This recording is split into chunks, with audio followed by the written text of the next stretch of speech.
Welcome, ladies and gentlemen, to the Board of Commissioners, City of Bowling Green, Kentucky, regular meeting, City Hall, September 21st, 2021, 4:30. We're going to start with our Pledge of Allegiance and our invocation from Commissioner Sue Perigin. Thank you, Mayor. We have a special treat tonight. Evan, you want to come up to the... Nice. I'm so sorry, thank you. Come up to the podium. I want to introduce Evan Davis. He's from Bowling Green. He's a wee below. He's with PAC 705. He goes to church at the Foundation Christian Academy, and I understand he's an excellent student there. And we entertained his troop, or I did, last week here at City Hall for the part of a civics badge that they're earning and the parents. And so we got to tour City Hall, and we got to talk a lot about what we do as a board. And Evan, I asked him earlier what was one thing. I didn't only want to hear one. I'm sure he learned a lot because there's a lot to learn about city government. It's that taxpayers pay for a lot of stuff. So Katie appreciates that as a CFO, Chief Financial Officer. So Evan agreed to do a prayer and a pledge, and I want to just say how proud I am and how proud I am of my own son, who is an Eagle Scout, but that it's a long journey, but stay on it because it'll pay off, okay? It'll be one of the best things you do for yourself. So without further ado, Evan Davis.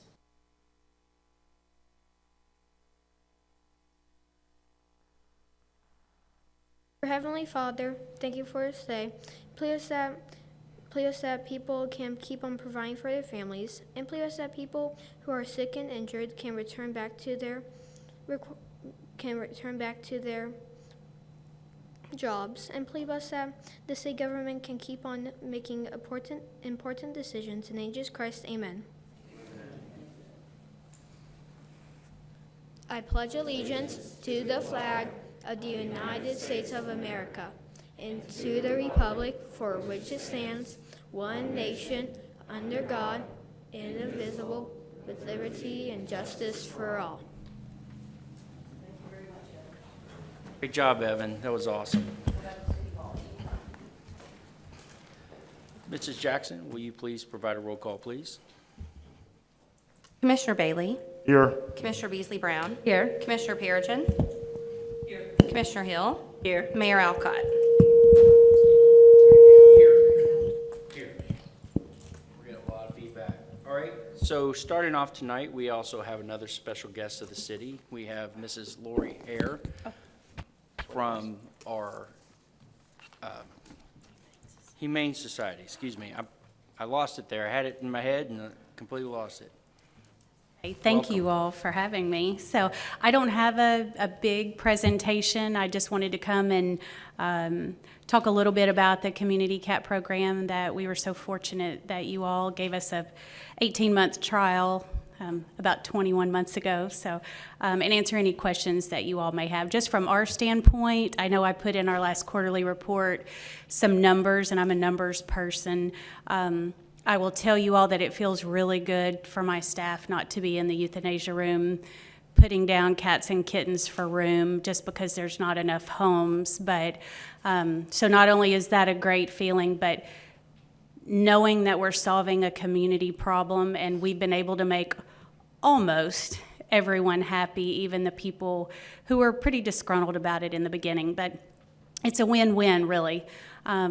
Our goal, I said several years ago, for those of you that have been here a while, my goal is to come in here one budget session and go, you know what, you all, I don't need your money anymore. We're self-sufficient. Give it to somebody else who needs it more. And we're on our way there. We are on our way there. So I will be happy to answer any questions. I know one of the main things that I love about this is just to back up several years. I remember days, you all, where we were in the euthanasia room, July through September, euthanizing 30 to 40 cats and kittens every single day during that time period.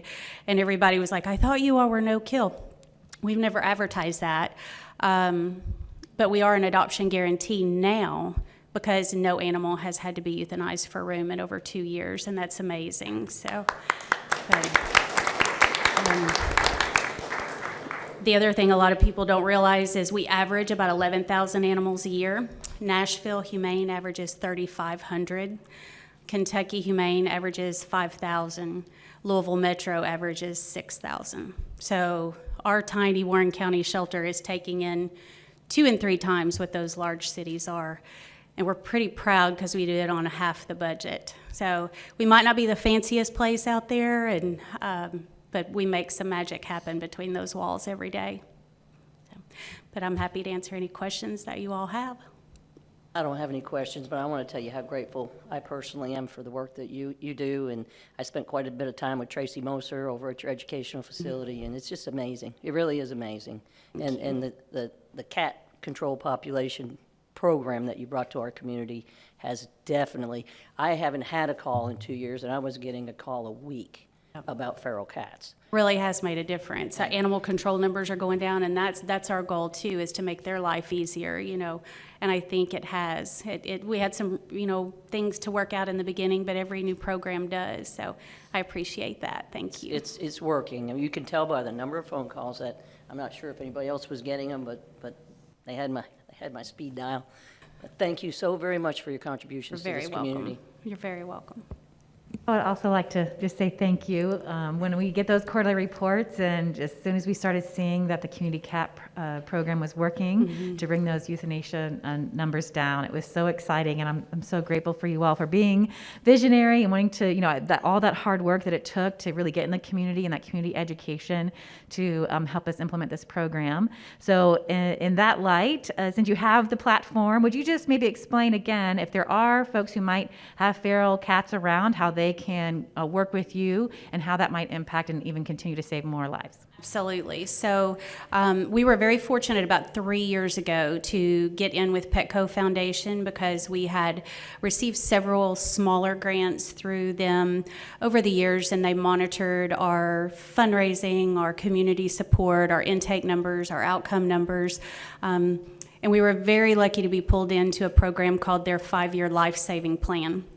So we got a couple of large donations or large grants. The first year I think was right at 90,000. Second year was 125, tied in with another 125 the following year. And the one we actually just applied for the next 2 years is larger than that. But it allows us to, first I want to hire someone to run this program outside of the shelter employees, because in the beginning it was really fun for us. Like, we would work our 10, 12-hour day and then go out cat trapping at night. It didn't take long for the newness to wear off and it become a second job. So Miss Emily Cawthron is managing the program for us now, and she started off as a trapper for us, and her husband, who tours with Jason Aldean, I'm very jealous, but really got in there, and we hired some other ladies, and they are miracle workers. They have gained the community support. You know, people trust them. So if you have a cat in your neighborhood hanging around your work or your home, basically you call our community cat hotline. Emily is gracious enough to check that every day. She calls you back, and our trappers come out, set up a time, trap the cats. We bring them into our clinic. We feline leukemia, you know, we vaccinate them, rabies vaccinate them, treat them for ear mites or fleas and worms, parasites if they have them, spay, neuter everything. If they're sick, we keep them until they're well enough to go back. And it eliminates the vacuum effect in the community. So some of our larger, more populated areas that were having the most problems, you know, mobile home parks, apartment complexes, very, very, you know, populated subdivisions. Those were the areas we wanted to target first, and it had been proven for years. Animal control had been bringing in many, many, many cats, and the cat problems were still there over and over and over. Even some of those mobile home parks had maintenance men who would bring us cats every day. And some of them were not believers in the beginning, and we explained, if you just give us a few months, we will prove to you that we can make your problems better. They're going to be less destructive. They're going to, you know, cause less nuisance calls, as you said. They're not going to, you know, have babies under your home. And they were hard to convince, I'm not going to lie. I took many a cussing for the first few months, but But I think the most rewarding thing was when we went to one mobile home park, and the manager had just put up flyers all over that park, and she was a believer after that. So we knew, we use her as an example all the time. So, but it costs the community nothing. They pay us not one dime. They just have to make that first phone call and ask for help, and we get all kinds of requests for that. But it's a very, very rewarding program. Thanks again so much. Thank you. Thank you, Lori. Thank you, Emily. And we appreciate greatly what the Humane Society provides to our community because Thank you you're a all. great service to us all. Thank you. We've got a great community support. Jason Aldean wants to come to Bowling Green. Item, please. All right. At this time, Mr. Meisel, do you have any comments? I do not, Mayor. Thank you. All right. Our first agenda is to approve the minutes for regular meeting September 7th, 2020. So move. Moved by Commissioner Sue Perigin and by Commissioner Bailey, or second by Commissioner Bailey. All those in favor? Or roll call, please, sorry. Bailey? Yes. Beasley Brown? Yes. Perigin? Yes. Hill? Yes. Alcott? Yes. All right, municipal order number 2021-161. Municipal order approving the promotion of Denise Gillen to the position of Fleet Manager in the Public Works Department. So move. Second. Moved by Commissioner Perigin, second by Commissioner Beasley Brown. Mr. Meisel. Mayor, we recently had a resignation at Fleet. Our Chris Crow served us well for many, many years as our fleet manager. He went on to accept another position, and we come to you tonight with a recommendation. I'd like to ask Greg Meredith to come up and give his recommendation to fill this position, fleet manager. Jeff, good afternoon.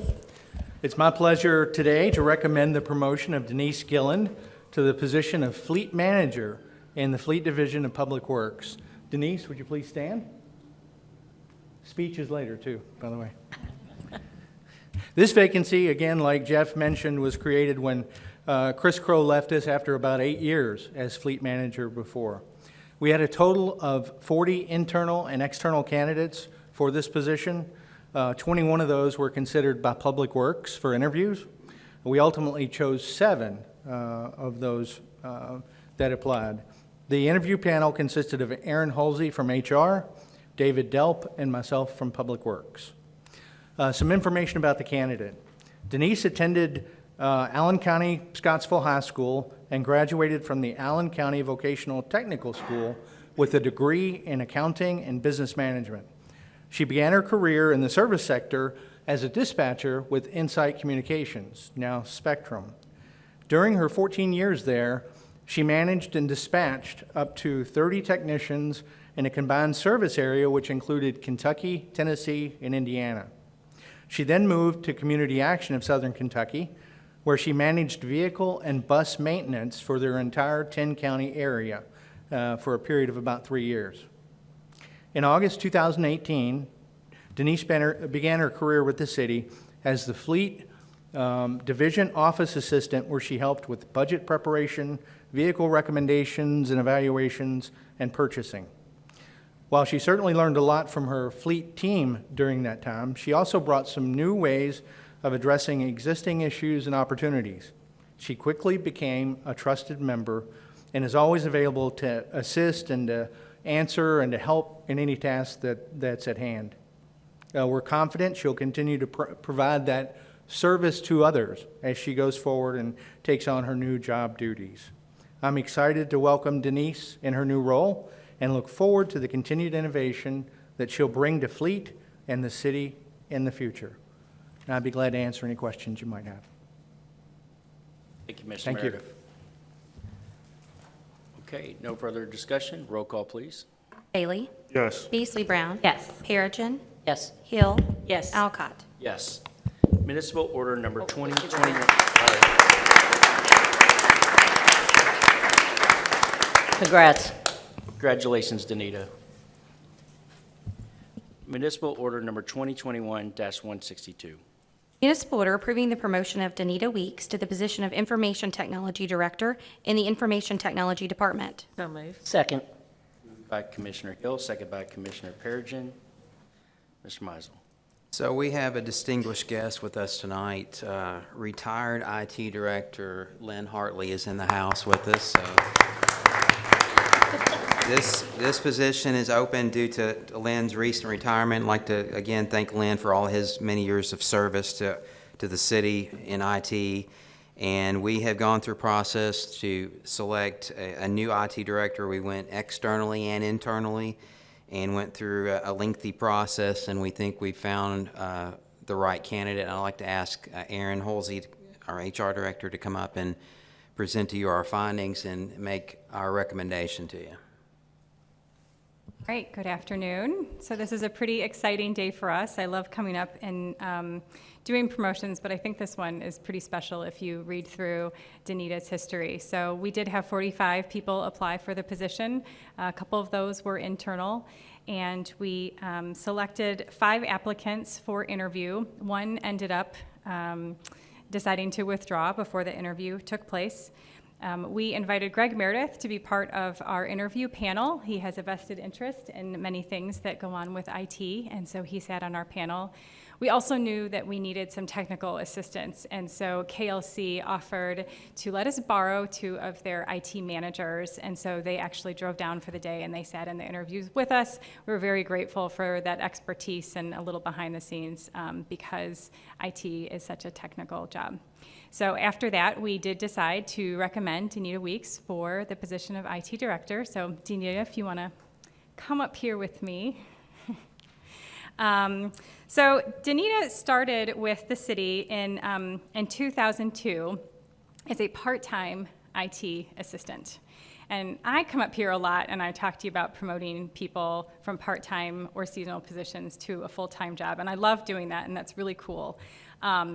But to see someone who started as a part-time employee and is now standing before you 19 years later being recommended for a department head position, I think is just pretty amazing. On the memo, you can see some of her her career path as she went through the IT department, coming to a full-time position in 2003 and a systems analyst in 2004. There was a promotion there to a senior systems analyst. She became an IT manager in 2019 when we reorganized the department. And I can tell from personal experience working with Danita that she is just fantastic in understanding what her customer needs, sometimes reading between the lines of what we need. She just does a really great job. And not only has she worked her way up, but she's also worked through all of the divisions. So she worked in help desk, she's worked as a systems analyst, as the IT manager, she was over the engineers. She has touched every single part of that department, and we're very excited to recommend her for promotion today. Any questions? Very much. No questions from the panel? All right, let's make this official. Roll call, please. Bailey? Yes. Beasley Brown? Yes. Perigin? Yes. Hill? Yes. Alcott? Yes. Congratulations.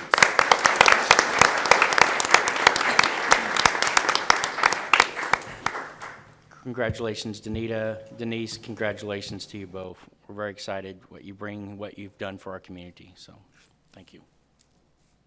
Municipal Order Number 2021-163. Municipal order approving the probationary appointment of Jennifer Brooks to the position of Housing Support Specialist in the Neighborhood and Community Services Department. So move. Second. Oh, go ahead. By Commissioner Hill, second by Commissioner Bailey. Mr. Meisel. This is a new position that you all approved in the FY22 budget to work in our Housing Choice Voucher program in order to assist us in placing elderly, disabled, and low-income families for the city of Bowling Green. And as you know, that is a growing program. We're up to 695 vouchers, I believe, now, and it's a lot of work. So we were very pleased to get this position, and I'd like to ask Erin to come back up and give you our recommendation for appointment to this spot. Erin. So the Housing Support Specialist is a new position this year, and this person is going to be working a combination of the front desk, doing some of the intake duties already that we have one employee doing, also doing some activities behind the scenes, for example, doing some inspections. That's going to relieve our code compliance division from doing that as well, and they'll be able to create that program and keep that within their housing division. So I think this is going to be a great addition to their team and make their operation a little bit smoother. We had 101 people apply for this position, so I thought that was just really amazing that people in this community want to do this work and want to work with that. And so I think, first of all, we're just really grateful to the people who were interested in this position and working with this population of people. Because we had so many applications, we decided to do things a little bit backwards. Instead of going through all of those first, we decided to send out the skills assessment to all candidates first. And so we invited anyone who applied to go ahead and complete that skills assessment. That's pretty normal for an administrative, this type of level position. And so that's typing, proofreading, Word, and Excel, just to see if they know their way around a computer, generally speaking. 55 of those completed the assessment, a little over half, so we were really happy about that. 33 were forwarded to the department for their review, and then 8 were selected for an interview. One of those did withdraw before the interviews began. With the panel's input, we are recommending Jennifer Brooks for the position of Housing Support Specialist. Jennifer can't be with us tonight, but she's very excited to start in the next couple of weeks. She attended Warren Central High School. In 2013, she worked for the Bowling Green Scholar House in property management. And prior to that position, she worked for Thompson Food Service and some customer service and Precision Industries. Many of the skills that she has utilized in her prior roles will make her a great asset to the housing division. Do you have any questions? Mrs. Husley? No further comments? Roll call, please. Bailey? Yes. Beasley Brown? Yes. Perigin? Yes. Hill? Yes. Alcott? Yes. Congratulations, Mrs. Brooks. All right, municipal order number 2021-164. Municipal order approving revisions to the employee medical benefit plan for employees of the City of Bowling Green related to the prescription plan. Second. Moved by Commissioner Hill, second by Commissioner Perigin. Mr. Mizel. So this item is one that we have been discussing with you all one-on-one over the last couple of weeks. It's a proposed change to our prescription plan.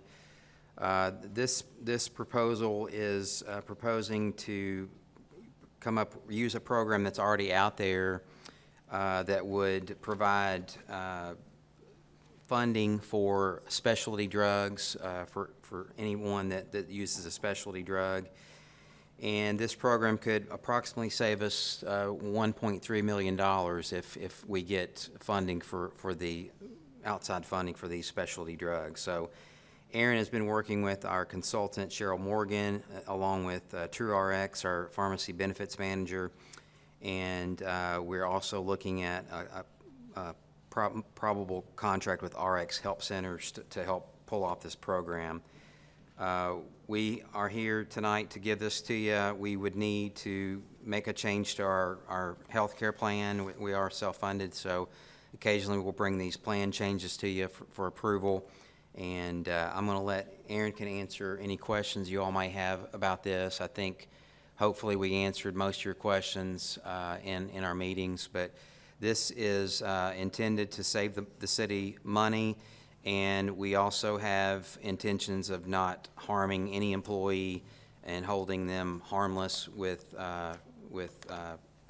anything that may not be able to be covered. So we have looked at that over and over, and we feel confident that we can accomplish this plan.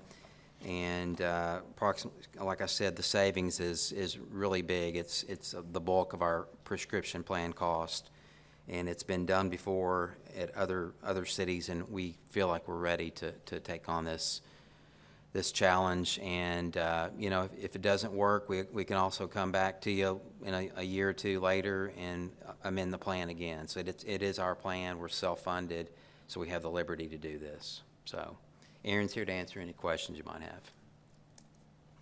Aaron, I have possibly two questions. It was do we have like any analytics? I know that RX benefits and the True RX, and I apologize, because sometimes I can mumble, especially when not having this. But do we have like any analytics that we can use to show the pros and the cons, for the employees that be losing or not losing like their specialty prescription drug medication, if it'll hurt them,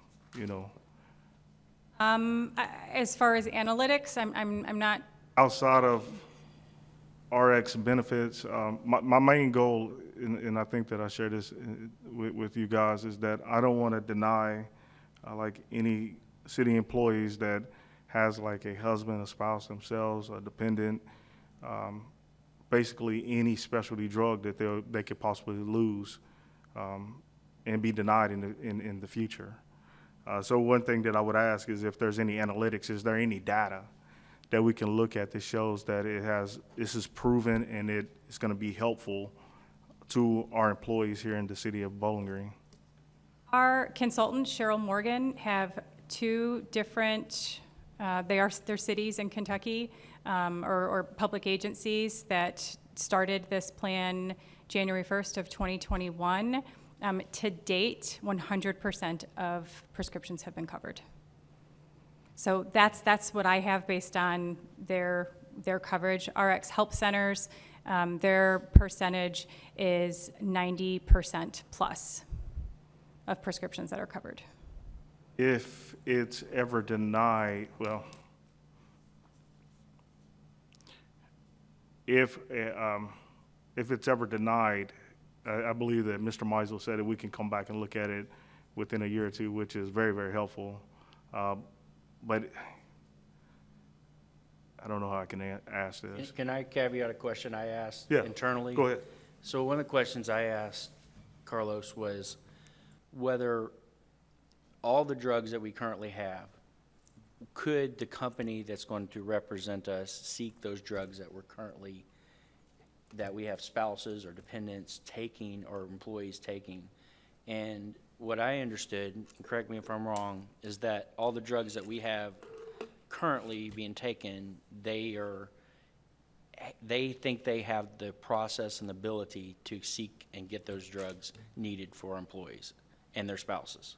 I feel confident that they can get them covered, yes. So, and that was I feel your concern is because that was my major concern. I think, as they expressed to me, is that they didn't want to eliminate, it's just an efficiency that could be gained, but it's another way of going about getting the drugs needed.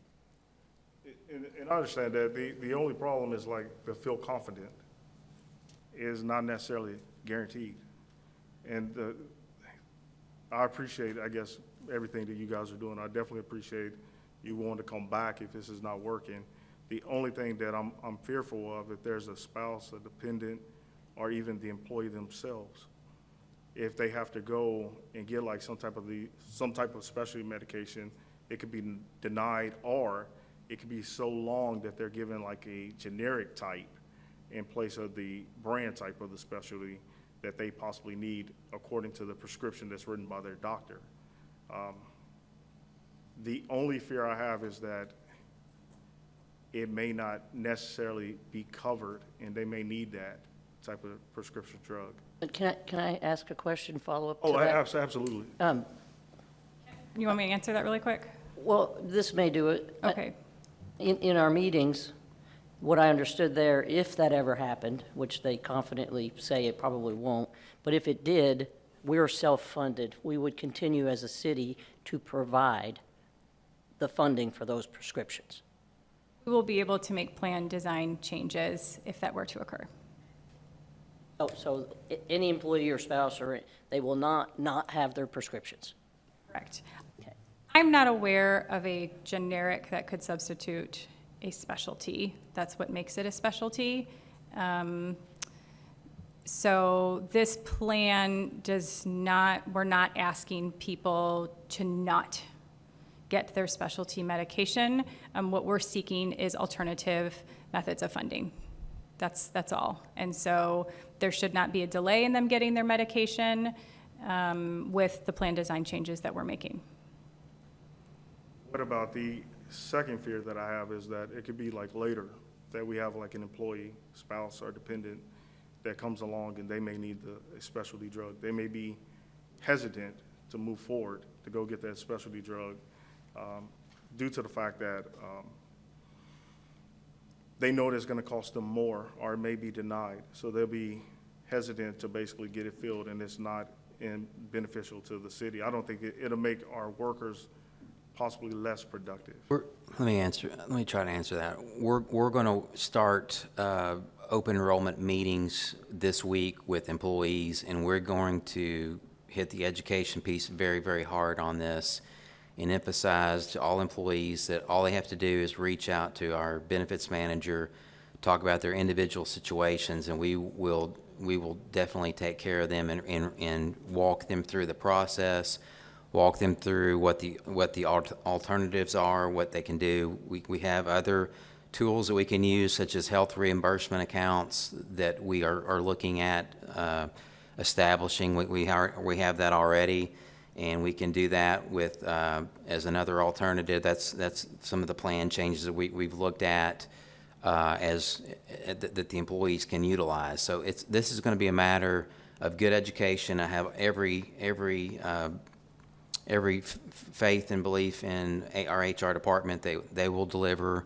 Lori Gray is an excellent benefits manager and stays on top of benefits with our employees, and employees will learn more about this in the coming weeks. And I think once they hear the information on it and what Lori has to tell them and how she can assist them, how RX Help Centers can assist them, and they can go one-on-one and case by case, I think all of this will work itself out, and no one will be left behind. I will not let anybody be left behind. That was not the intent with this. The intent of this is to save money, to find other funding sources, and to save. It's a win-win if it works. And if it doesn't work, we've got backup plans. We've got alternate funding sources that we can look at, like the health reimbursement accounts, and we'll work it out. Okay, thank you very much. both of Oh, you. I'm sorry, I have Oh, a couple I'm sorry. questions. Go My ahead. apologies. So I have a couple of concerns. How are we going to be able to get feedback from employees that are impacted by the removal of specialty medications from our covered health plan and moving it to this other outside benefit? How are we going to get feedback from them, whether it's working or not, without them having to violate their right to privacy around their own private health care information with their employer? We should be getting reports from RX Help Centers and TrueRx about how many people apply and the success rate of funding through advocacy groups for those prescriptions. And if there is not success, they will notify us right away so that we can look at some of those alternatives. But then at that point, we will then know which employees are needing additional services? That would be handled through our PBM, through TrueRx. They would be the ones to handle that. There are plenty of occasions where employees will talk openly to Lori Gray, our benefits manager, or to myself about what's going on. Due to their privacy, we will not be seeking them out, but they can come and talk to us. One of the reasons that we moved to TrueRx a couple of years ago is I was introduced to them in a previous position. The PBM was started by a group of pharmacists and that believe first and foremost about patient care. And that was really important to us because a lot of pharmaceutical companies are, at the end of the day, out for money, and you find that when you get to the bottom of it. But they're all about patient care, and so they'll be the one that will, if someone is going on vacation and needs that fill one day early, they'll be the ones to say, yes, they need that. So they recommend a lot of different plan design changes that allows a company to do that. And since we're self-funded, we have so much flexibility to ask them to do that. Say, yes, patient first, money later. And so that's what we'll be asking them to do in this scenario as well.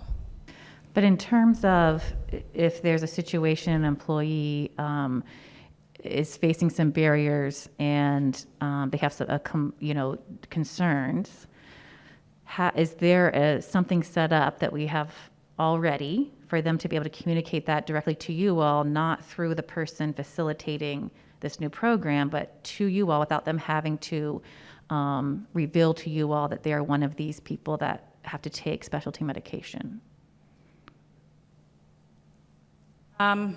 Is there a way for them to get that information to us without them knowing who they are? I'm not specifically sure how that would work. The PBM could potentially say there is a patient. That's probably how they would present it to us. They wouldn't tell us the person's name. They would tell us the scenario and the situation. What do you want to do? That's how things happen today a lot of times, even on the medical side. If something, and just, I guess that's kind of a good point to make. This does happen a lot on the medical side. Things get denied. A claim gets denied. And MedBen calls up Lori, who comes into my office, and she says, hey, here's the situation. This is the amount for the claim. It was denied. What do you want to do? I can't think of a time that we haven't paid it or done a workaround where we've worked with the provider or whatnot to make sure, and a lot of times the employee doesn't even know that happened. So sometimes that's MedBen catching it on the patient's behalf. This would happen in a similar manner. But most of our employees, and as a reminder, as of right now, this affects 14 people of the 1,400 people that are covered by our plan. So there's very few people who are going to be affected by this. Those people, some of them we already have a relationship with, just from history and working on different things with. And I think most of those trust Lori really well. They call her on her cell phone all the time to discuss what's going on. I'm not worried about a communication barrier between them and TrueRx and RX Help Centers and us. We've worked well before, and I can't see why there would be one now.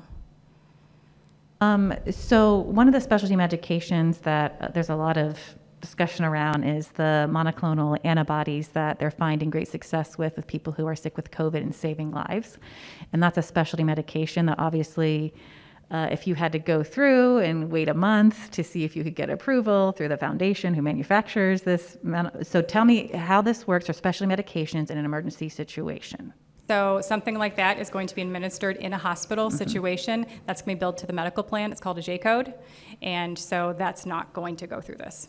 Any emergency would not qualify as part of these specialty medications that are going to be removed from the plan. They'll still be covered under our current plan. Drugs that are administered inpatient in a hospital setting, such as what you've mentioned, does not go through our prescription drug plan. It goes through our medical plan. Okay. And so it would not go through any of this, and it would be covered under the medical plan as normal. Okay. Chemotherapies are very similar. You know, anyone who has cancer and is inpatient, even if it's not an inpatient stay, they're just going to a cancer center to get their chemotherapy. That's all billed through the medical plan. None of that is billed. This is when you go to Kroger, go to Sheldon's, and you pick it up. That's what is managed through TrueRx. Can you talk about with this going to this new option, what is going to be the responsibility of the employee to be able to get their specialty meds covered moving forward now? RX Help Centers estimates about a 4-week approval period. They sent a sample application for that. It's about 3 pages long, so they need to fill that out. They need to send back a few documents, such as their prior year's tax forms and probably their driver's license and whatnot.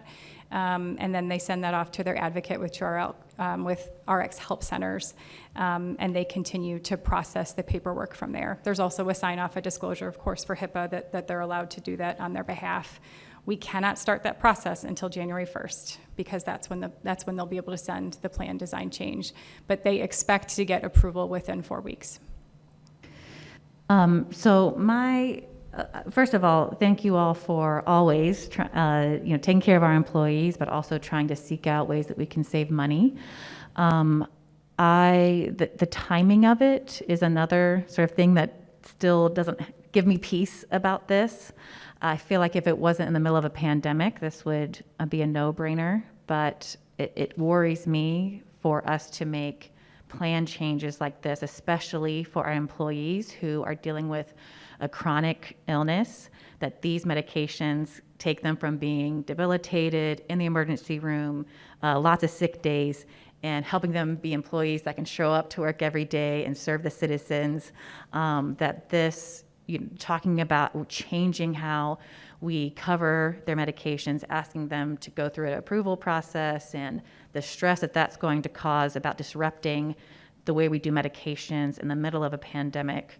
I don't have peace about this timing of choosing to make this kind of big change for our patients who have cancer and who have chronic disease, and for whom these medications are miracle workers for them.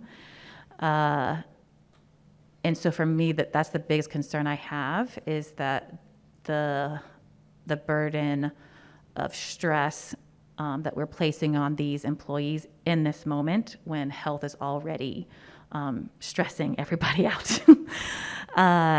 So we met, I expressed those concerns then. I've done a lot of research.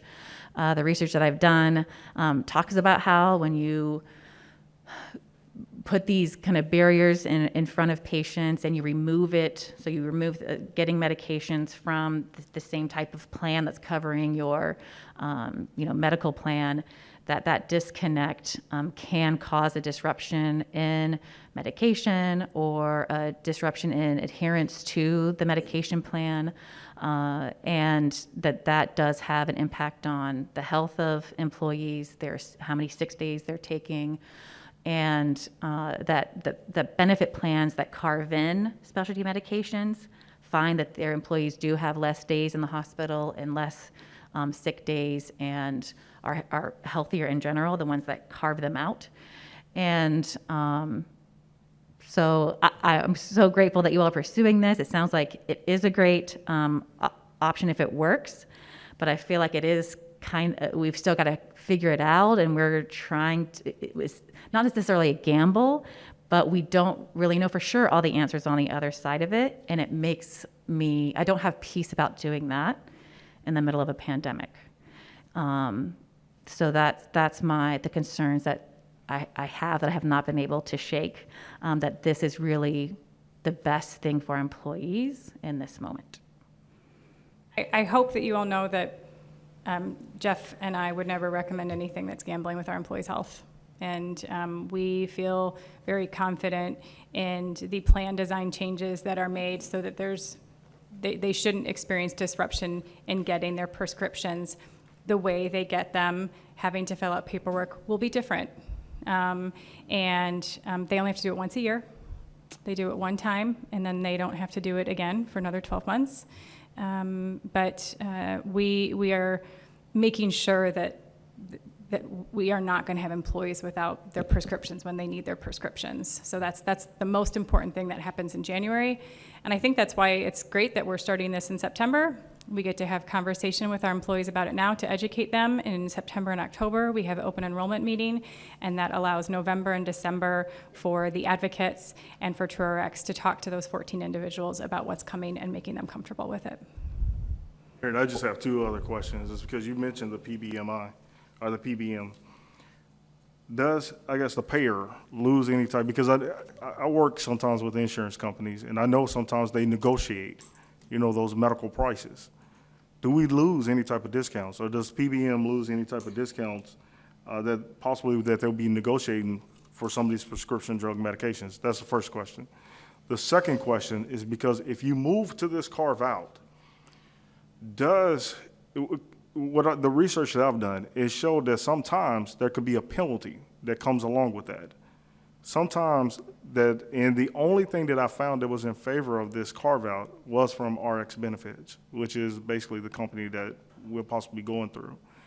If there's a possible penalty, sometimes every employee, if we do have a penalty that's associated with it, will get the brunt of that penalty because we're no longer going through them.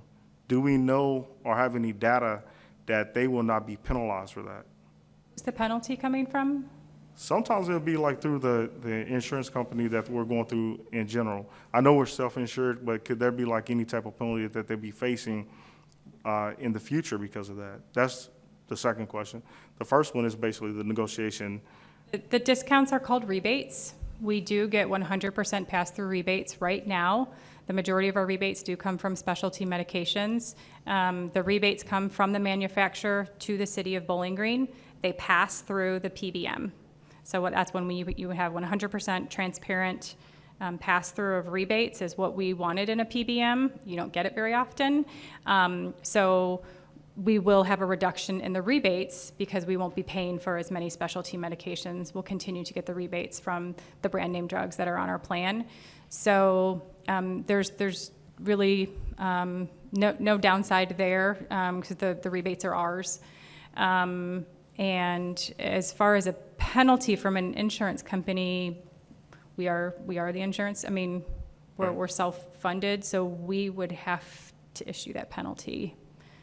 I've not heard of that, and I've been researching this for about 4 or 5 years now. So I'll send it to you. I've not heard that, but I don't unless it's coming from an outside agency, outside the PBM, outside the TPA, outside the self-insured party. I'm not sure where that penalty comes from. I can see it in a fully insured plan because fully insured plans typically keep a lot of rebates. And so when you're carving out the specialty drugs that give them a lot of their money, they're going to penalize the payer on a fully insured plan. Since we're not, I don't think that would affect us. I want to clarify one thing real quick. Sorry. Oh, go ahead. Go ahead, Dan. I definitely do not want to give you an impression. I'm glad you said that maybe you had interpreted my comment that way. I don't think you would ever, or Jeff would ever gamble with the health of our employees, and we are very blessed to have you as our HR manager. And I'm super hopeful that this will be amazing for everybody and it'll be a win-win. It's just new. And health care situations are unique for every single person, and their income and whether they qualify for a particular program is unique. And because this is such a unique situation based on everyone's health scenario, and because this is new, all I'm saying is that causes a general sense of stress and questions about how all this will affect these employees who have chronic disease or cancer. And I'm just saying this timing, I don't have peace about the timing at this moment. I don't have any doubt of that you are doing everything you can to make sure it's not that way for our employees. Those are just the concerns that I have that I don't have peace about at this time. That's fair. Being in HR and over benefits, I'm not new to that concern every time there's a change. And I'm an employee. So I've always waited for that call to what's changing, what's the deductible going to, what's the max amount of pocket going to, how is this changing? I've been on both sides. And so I'm used to that apprehension over change, and that's okay. We'll see how this works. And like we said, I was with a company before we made a change to a plan. It didn't work. We changed back within 12 days. So we were self-funded. We had the ability to do that. We don't have to wait a year or two. No. Okay. No. Mr. Mosley. Just one final comment. This is not something that we just popped up with in the last month or two. This is something we've been watching evolve for the last year or two, maybe 3 years. And we came to the conclusion last year we were looking at something similar to this, and I said, no, it's not a good time. And I want to tell you today, maybe I should or shouldn't tell you this, but full transparency, I'm one of the 14 of the people involved that would be affected by this. And I'm not scared. I've looked at this. I'm not scared of what's coming up. I feel like it's a good program. We've seen 2 other cities pull it off, and I'm not scared in the least, and I'm one of the 14, and I don't think our employees have anything to be scared about. We're not going to leave them high and dry. We have everything laid out. Erin has done her homework. We've had multiple meetings about this. We've discussed it with Cheryl Morgan. We've been on multiple phone calls with RX Help Centers and TrueRx, and I would never bring you an item on the agenda that was a risk. If I thought it was a risk, I wouldn't even bring it in this room. So the fact that we're bringing it to you tonight, we think it's a valid opportunity for the city to take advantage of this program. It's not bleeding edge. It may be cutting edge or it may be new, but it's a good program, and it's been proven in 2 other cities in Kentucky to save a lot of money. And this savings that we're proposing to save here is saving the general fund money that we could use for other things. And I wouldn't be bringing this to you if it was a long shot risk. I promise you. But that's why we're here tonight. We think it's ready to go. Erin's done her homework, her due diligence, and we ask for your support. But I totally understand if you're hesitant. But that's all I want to say.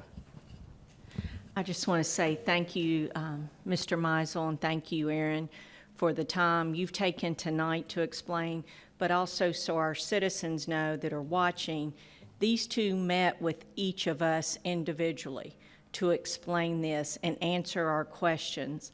So I appreciate that, and I appreciate you saving $1.3 million. Agreed. Thank you. Well said. Further questions, comments? I'm not voting no because of, and I believe in everything that you guys said. I just don't have the data. I don't.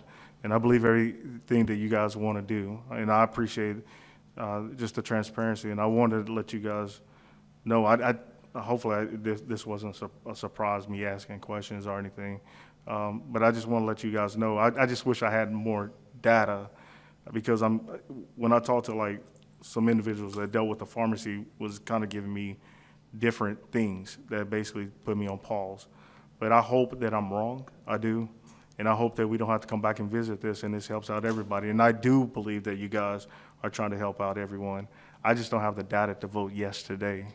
Well, the data is that they've looked at our list, and given that they're already working with 2 other cities, they've seen these drugs covered with the other 2 cities. So that's the data that we have that gives us comfort.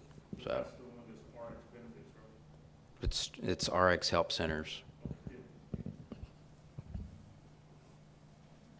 No further comments? Roll call. Bailey? No. Beasley Brown? No. Perigin? Yes. Hill? Yes. Alcott? Yes. Municipal Order Number 2021-165. Municipal order approving the appointment of Salitha Smith to the Housing Authority of Bowling Green. So move. Second. Moved by Commissioner Hill, second by Commissioner Perigin. This one comes to me. I had the information passed to me that there was a passing of a Housing Authority member, and Mrs. Hilda Sarver has passed away. My condolences to her, to her family. I consulted with Mr. Abraham Williams, Housing Authority. One of the requirements of this position is that the person must live within the Housing Authority, and I asked him, and he has given me a recommendation. I was also able to talk to Mrs. Salitha Smith, and she is overwhelmingly wanting to accept this position, so I'm very happy to be able to make her nomination. She is a resident of the Housing Authority, and she is a present member and also president of the Bryant Way Residents Council, and a very active member with that council. So I make this nomination tonight for Mrs. Salitha Smith. So moved. Second. Okay, moved by Commissioner Bailey, second by Commissioner Perigin. Roll call, please. Bailey? Yes. Beasley Brown? Yes. Perigin? Yes. Hill? Yes. Alcott? Yes. Is that Bryant Way, I'm sorry, I was going to ask, is that Bryant Way group, is that a housing authority? I mean, is that I'm sorry, I'm sorry, there's a letter. you know, like Karen Foley runs the, what's it called? Help me out here. Neighborhood Association, thank you. Well, I don't think it's like a housing, I think it's like just a bunch of neighbors who are looking out for one another. It's kind of different. More informal, not a, Yeah, and it could be because like safety issues and just other things that are going on to make sure everything's. yeah, that's okay kind of with what the neighborhood associations, some of them do. Yeah. They look after each other, Well, probably, I guess it is then.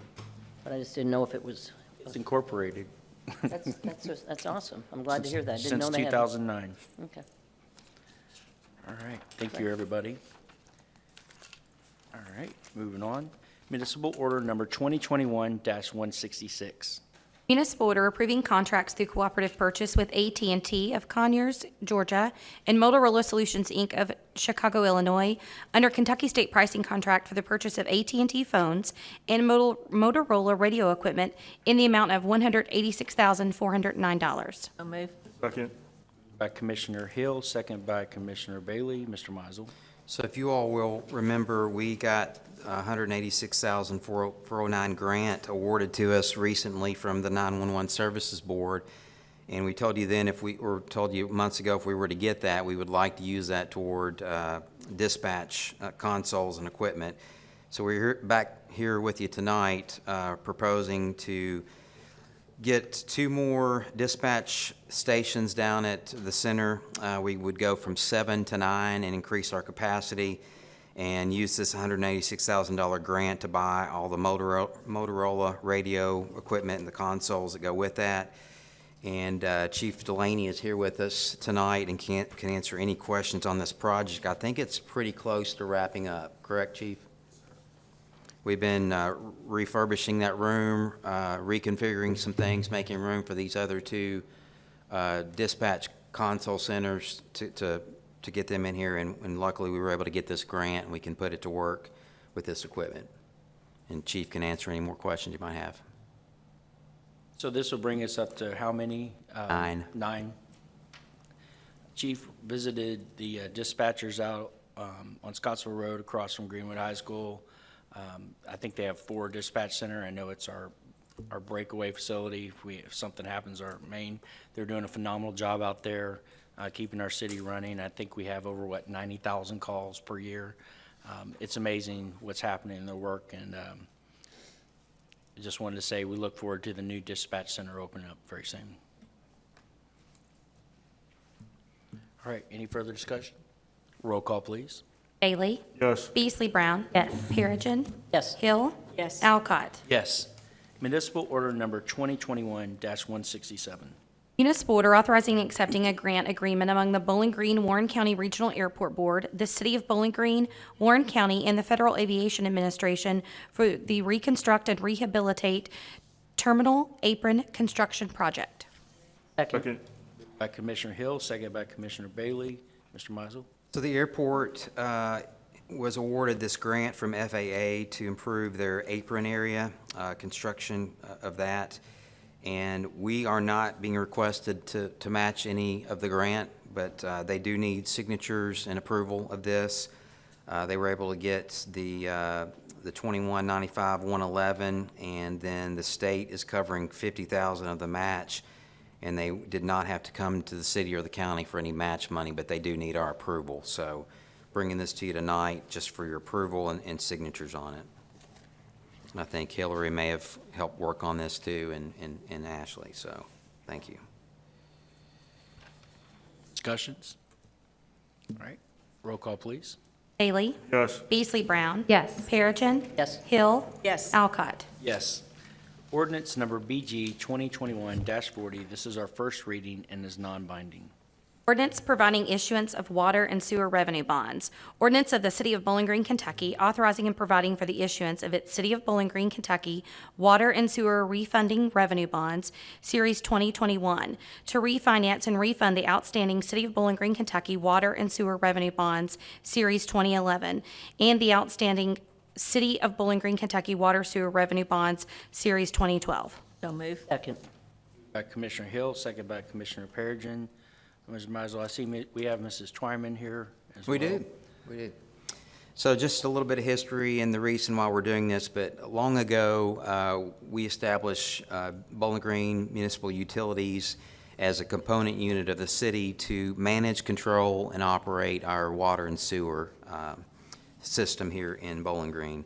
And so with that, in Chapter 23 of our ordinance, we have the authority and the responsibility to do 3 things. We approve their debt, we approve their board appointments, and we approve any rate changes that they do. So we have that oversight of BGMU. But today, we have with us our Kelly with Baird and Charles with Reuben Hayes and Christy from BGMU They're here with a refinancing of roughly $6 to $6.5 million of a current bond issue they want to capture savings on with lower interest rates, and they are under a time crunch with the market. And so we wanted to get first reading to you today of this ordinance, and we'll come back here in a couple days with second reading to allow them to go to market with this, I think, the first week of October.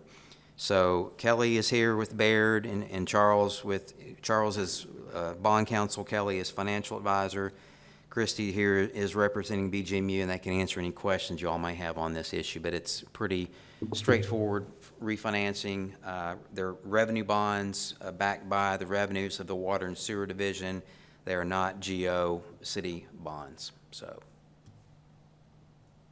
any questions? I also sit on the council, or excuse me, the board for BGMU, and so they presented this to the board members, and it's a significant saving of about $500,000 that will be able to be afforded to BGMU over the next 10 years. It's approximately, am I right, Chris?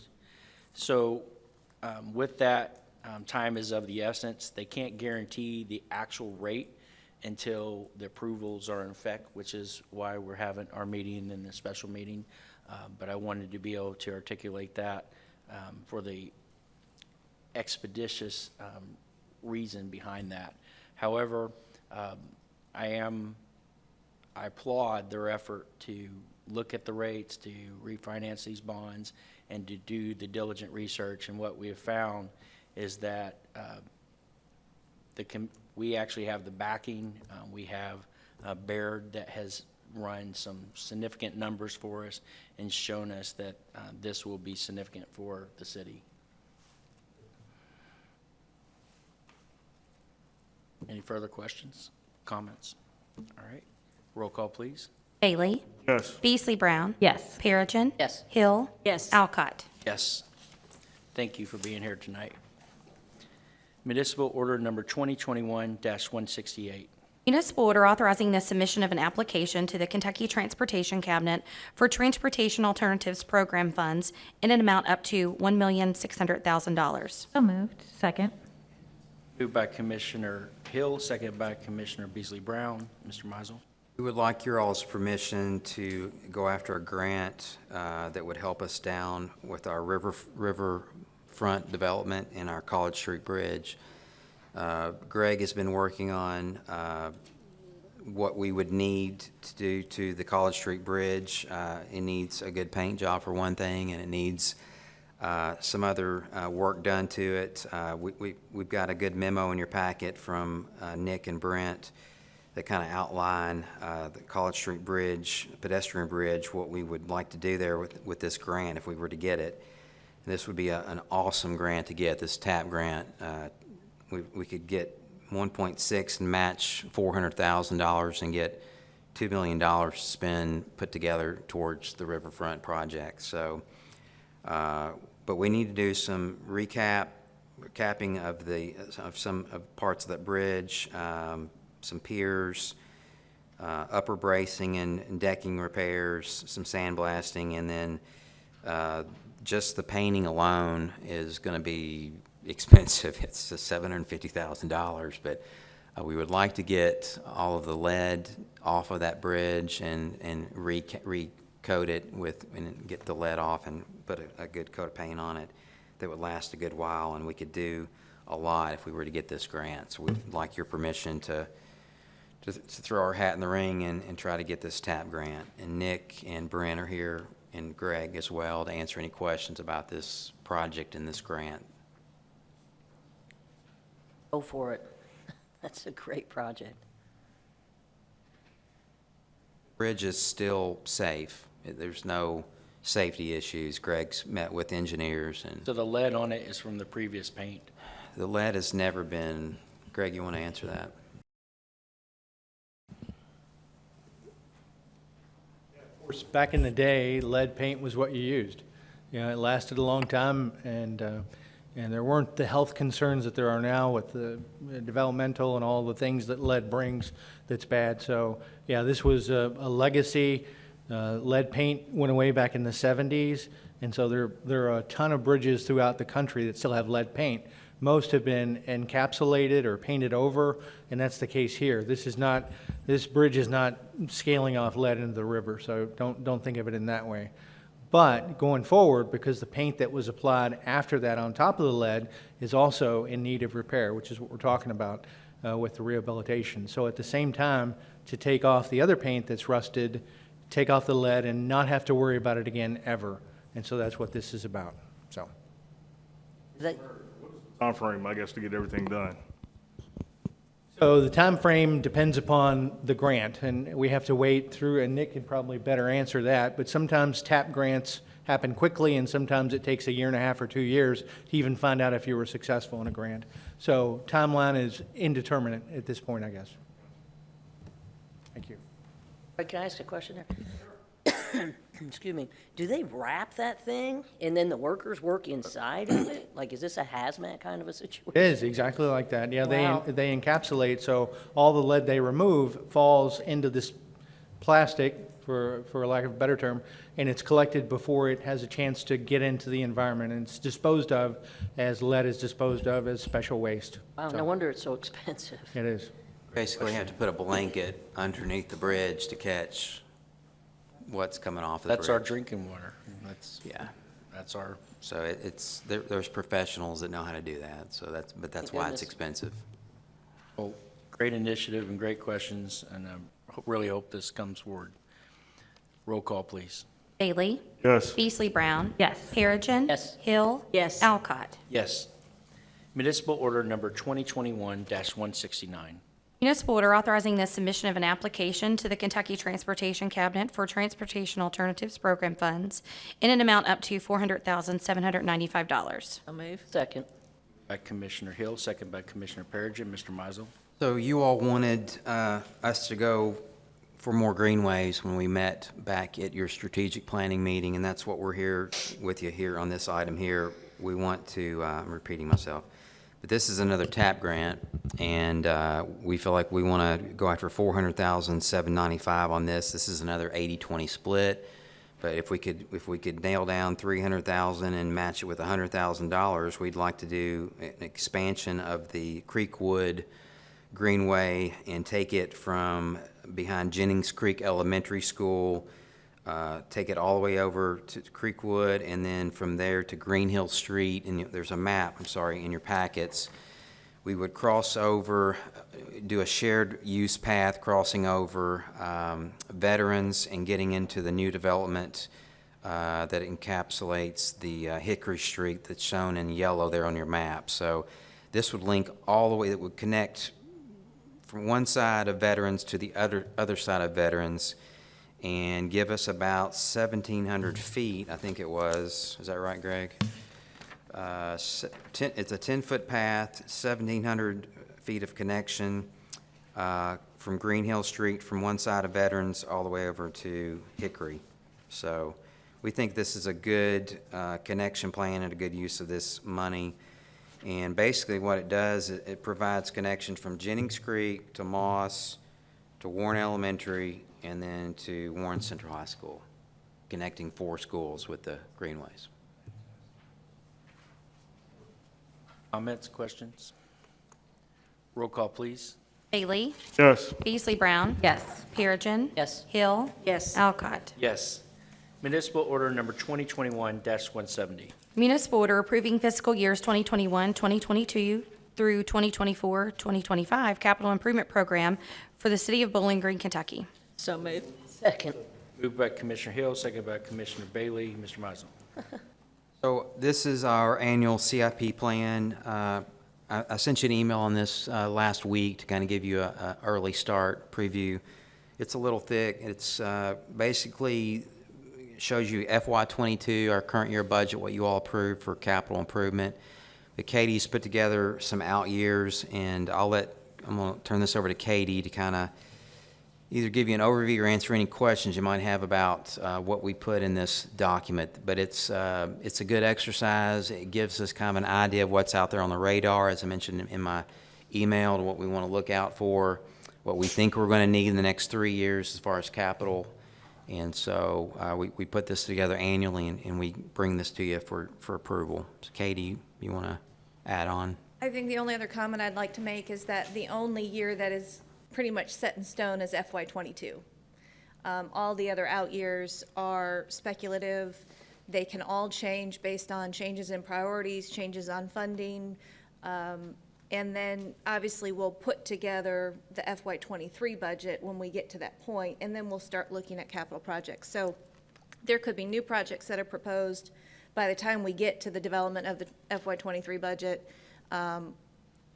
Or there could be a reprioritization of some projects that might have been proposed for that year. So as I mentioned, none of those are set in stone, just FY '22. And I did outline just a few changes to the FY '22 capital projects that occurred after the budget was basically developed and approved. And so it's just some minor items. You've actually approved a couple of those already by municipal order. And then, of course, some grants that we're in anticipation of receiving. We don't anticipate on borrowing any money for these projects, correct? Not currently anticipate doing Adding that. any debt to our city. That's Thank you. correct. I wanted to make that clear for everybody at home. Further questions? All right, roll call, please. Bailey? Yes. Beasley Brown? Yes. Perigin? Yes. Hill? Yes. Alcott? Yes. Municipal Order Number 2021-171. Municipal order approving the appointment of Dr. Martha Sales to serve on the Intermodal Transportation Authority, Inc. Board of Directors and authorizing the submission of the nomination to the Warren County Judge Executive. So moved. Second. I'm going to take Commissioner Perigin and second by Commissioner Beasley Brown, if I understood. Wanted to make that motion because I serve on that board and look forward to serving with Dr. Sales.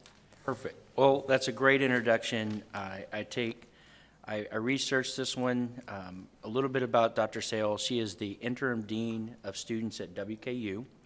She is the executive director of WKU for the TRIO programs. That's TRIO capital, but it's not an acronym. It's 8 U.S. federal programs to increase the access for higher education for the economically challenged. As well, she is the executive director for WKU Intercultural Student Engagement Center. And I take great privilege in making this recommendation. I've talked to Dr. Sales, and she's very interested in serving on this board. I believe she will represent our city well, because this is a joint county and city representation. And as Commissioner Perigin stated, she is on the Intermodal Transportation Authority. And it's a very prestigious, because this is what invests in our future, our transparts. Oh, I just drank. That was exciting. I took a ride.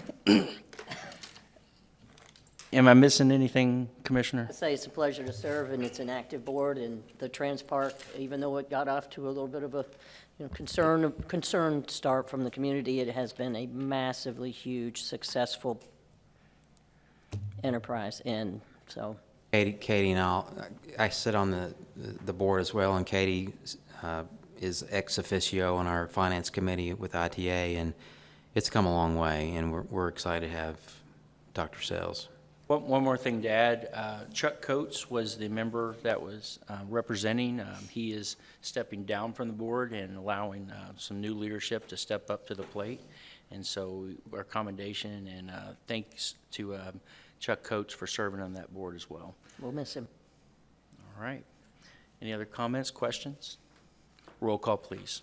Bailey? Yes. Beasley Brown? Yes. Perigin? Yes. Hill? Yes. Alcott? Yes. Ordinance number BG 2021-37. This is our second reading and is binding. Ordinance rezoning real estate. Ordinance rezoning a tract of land containing 5.02 acres from HB Highway Business to LI Light Industrial located at 0 Nashville Road, presently owned by Bishop Land Sales LLC. So move. Second. By Commissioner Hill, second by Commissioner Bailey. At the last meeting, this was a 5-0 vote, and I don't believe, unless there's any further discussion, roll call, please. Bailey? Yes. Beasley Brown? Yes. Perigin? Yes. Hill? Yes. Alcott? Yes. Ordinance number BG 2021-38, second reading and is binding. Ordinance renaming street. Ordinance approving the renaming of a portion of Benson Avenue to Pro Park Avenue. So move. Second. Moved by Commissioner Hill, second by Commissioner Perigin. This is also our second reading, was unanimous in our last vote. No further discussion. Roll call, please. Bailey? Yes. Beasley Brown? Yes. Perigin? Yes. Hill? Yes. Alcott? Yes. Ordinance number BG 2021-39, second reading binding. Ordinance expressing intent to de-annex property. Ordinance expressing the intent of the City of Bowling Green to de-annex approximately 8.32 acres located at the intersection of Old Richardsville Road and Kentucky Highway 185, as requested by the Bowling Green Moose Lodge 356. So moved. Second. By Commissioner Hill, second by Commissioner Perigin. This was also unanimous. We don't like de-annexing, but we understand the reason behind this is because of the noise ordinance. It is a nonprofit, and so we support them in this effort, as we did last time. So no further discussion. Roll call. Bailey? Yes. Beasley Brown? Yes. Perigin? Yes. Hill? Yes. Alcott? Yes. This time, we are open for public comments. Mrs. Jackson, will you please check?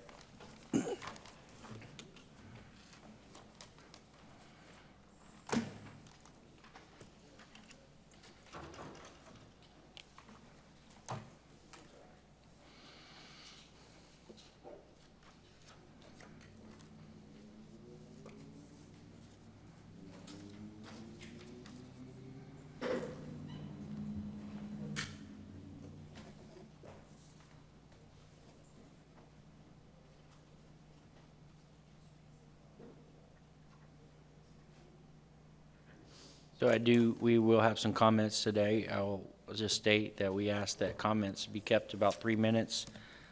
I will pull out my watch, but I'm not going to make it a hard 3 minutes, but I will ask that you work within those confounds. Also ask, just state your name. I have your addresses here, which I thank you for submitting. And I'll go ahead and ask Mrs. Susan Frathers to come up to the podium. Thank you. Great to be with you all tonight. My name is Susan Feathers, and I'm representing the Sierra Club in Bowling Green. We wish to present a brief statement about predicted temperature and precipitation changes in Kentucky from rising global temperature that will affect Bowling Green. You have a copy of 4 slides with references that we consulted, and for the public, the website kyclimate.org, kyclimate.org has a wealth of information about climate forecasts for Kentucky. Slide 1 shows the number of days of high heat index for Bowling Green. This is from the Extreme Heat Report published in 2019, showing predicted changes in days of extreme heat for cities across the U.S.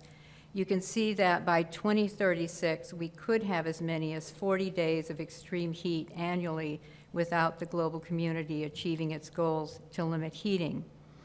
In slide 2 is a measure of the index, heat index, what meteorologists mean when they say 95, but feels like 105. In the chart, the humidity increases from top to bottom, while the temperature increases from left to right. And you can see that as humidity increases, the higher heat index occurs at lower temperatures. As the heat index enters danger zones, it will have widespread consequences for human health and productivity and ecosystem function.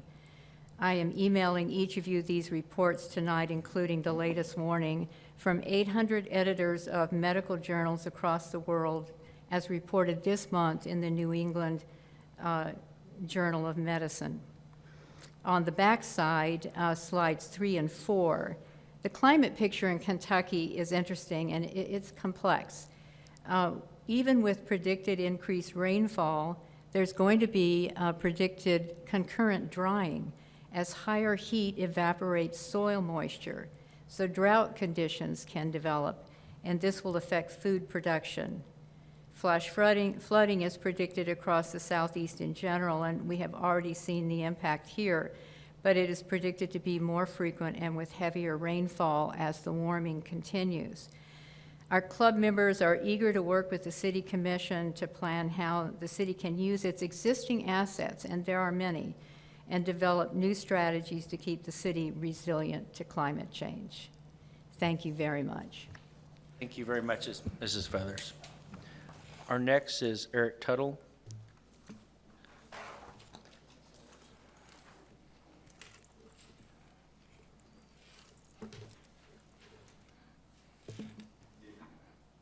for giving me a moment of your time. I'll try to keep it short this morning, or this evening. My phone here just kicked off. Here we go. Get my notes up here. So I wanted to talk a little bit this evening about the American Rescue Act funds. We know that the city last year took great pains to reduce the overall budget by about $10 million from, I believe, a target of $125 million down to about $115 million. And that the state has allocated out of the Rescue Act funds approximately $14–15 million to the city. That's, I believe, what the city's expecting to receive. Knowing that we're in a growth mode and that we've had the bounty of actually prospering through, to a large degree, through the COVID environment. One of the things that myself and I think a lot of other taxpayers and citizens would like to understand is exactly how these funds are going to be distributed, if there were shortfalls associated with the budget versus the actual intake, and a summary of that. I think we've all heard a great deal of clamoring from special interests asking to be included in the allocation of these funds, from homeless to road to construction to land purchases. And so I think the citizens would like a direct recounting of where those funds are being allocated and how, so that we can understand that, and not that they would be misallocated or otherwise, but really have a good, solid understanding and feeling about how those have been spent. I thank you for your time, and I'll kind of move on from there. Thank you. Thank you very much. I don't normally answer questions, but I am going to state that I had a meeting with our city manager and some of our key players, and I've asked for ideas and what the rules are, and I understand from Mrs. Charlotte Ward that the rules are still being defined, and so the monies have not been spent, and we're going to plan a working session to be able to allocate, understand, and to determine the way forward for the American Relief Act dollars that our city has received. So I just state that for public knowledge, but that has not been planned, has not been scheduled, but we will all be part of that working session in the future. Okay, no other comments at this time. Our next scheduled meeting is September 23rd, 2021. We are going to have October 5th, 2021 meetings canceled, and is also the week of fall break. And the next regular meeting will be October 19th, 2021. We are adjourned. Thank you, everyone.